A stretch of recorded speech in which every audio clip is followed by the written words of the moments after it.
2020 क्या ये था किसी खतरनाक युग की शुरुआत? नमस्कार, मैं हूं अनन्या सहगल और आप देख रहे हैं खोजिना, जहां हर रहस्य का होता है खुलासा। 2020 एक ऐसा साल जो पूरी दुनिया की रफ्तार थाम गया, जहां सड़कों पर सन्नाटा था, अस्पतालों में चीखें थी और टीवी पर सिर्फ एक नाम, कोरोना वायरस। लेकिन क्या ये सब कुछ सिर्फ एक महामारी था या फिर ये एक ऐसी अदृश्य योजना की शुरुआत थी जो इंसानियत को बदल कर रख देगी?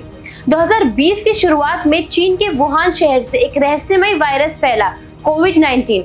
WHO ने इसे महामारी घोषित किया और फिर शुरू हुआ लॉकडाउन का एक लंबा दौर। लेकिन सवाल उठे, ये वायरस प्राकृतिक था या किसी लैब से निकला हुआ जैविक हथियार? क्या ये एक साइंटिफिक एक्सपेरिमेंट की लीक थी? अमेरिका खुफिया एजेंसी ने लैब लीक थ्योरी को बहुत संभावित माना। चीन ने इसे इनकार किया, लेकिन सबूत और दावे इशारा करते हैं कि शायद ये सिर्फ एक वायरस नहीं, एक प्लान था। जैसे कि वायरस फैला, उसी गति से आई वैक्सीन सिर्फ 10 महीने में बनी। फाइजर, मॉडर्ना, एस्ट्राजेनेका और कोवैक्सीन। पर क्या ये वैक्सीन वास्तव में सुरक्षित थी या फिर एक डिजिटल निगरानी यंत्र? mRNA टेक्नोलॉजी पहली बार इंसानों पर बड़े पैमाने पर इस्तेमाल हुई। कुछ देशों में रिपोर्ट हुए हार्ट अटैक, ब्लड क्लॉट और अचानक मौतें। सोशल मीडिया पर उभरी #वैक्सीन डेथ ट्रेंड्स ने लोगों को डरा दिया। क्या वैक्सीन सिर्फ एक मैजिकल कदम था या ह्यूमन 2.0 प्रोजेक्ट्स की शुरुआत? दुनिया भर में सरकारी आंकड़े कहते हैं 70 लाख मौतें, लेकिन WHO जैसी संस्थाओं का मानना है असली संख्या 2 से 3 करोड़ तक हो सकती है। भारत में आधिकारिक आंकड़े 5 लाख है, लेकिन एक्सिस डेथ रिपोर्ट कहती है कि ये संख्या 40 लाख के करीब हो सकती है। लोग न सिर्फ बीमारी से मरे, बल्कि ऑक्सीजन की कमी से, अस्पतालों की लापरवाही से और कई तो डिप्रेशन व डर से खुदकुशी तक कर बैठे। 2020 ने हमारे शरीर की नहीं, दिमाग और रिश्तों को भी तोड़ दिया। WHO के अनुसार डिप्रेशन और एंजाइटी 25% तक बढ़ी।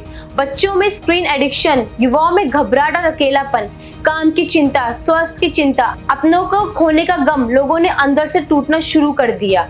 क्या ये सब सिर्फ महामारी का साइड इफेक्ट था या लोगों को मानसिक रूप से कमजोर बनाना भी अंधे का एजेंडा था? 2020 में अर्थव्यवस्था चरमरा गई, लाखों बिजनेस बंद हुए, करोड़ों लोग बेरोजगार हुए, स्कूल बंद, कॉलेज बंद, फैक्ट्री बंद, पूरी दुनिया थम गई। और फिर शुरू हुई डिजिटल व्यवस्था, Aadhaar plus vaccine certificate plus face scan plus tracker apps, UPI plus digital money plus banking नियंत्रण। सेंट्रल बैंक डिजिटल करेंसी अब कई देशों में लागू हो रही है, जिससे सरकार हर लेन देन को ट्रैक कर सकती है। क्या ये आर्थिक सुविधा है या नई गुलामी का डिजिटल रूप? 2020 में वर्ल्ड इकोनॉमिक फोरम ने कहा, this is the time for a great reset.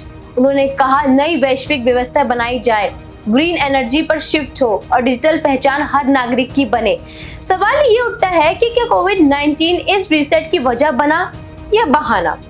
क्या ये सब पहले से तय था? शायद 2020 एक दरवाजा था जिससे हम एक ऐसी दुनिया में कदम रखा जहां हमें दिखाया गया सुरक्षा, पर मिला नियंत्रण। मां सिर्फ चेहरे पर नहीं था, आजादी पर भी था। 2020 महज एक साल नहीं था, ये एक चेतावनी थी, यह शायद शुरुआत एक नए खतरनाक और डिजिटल युग की।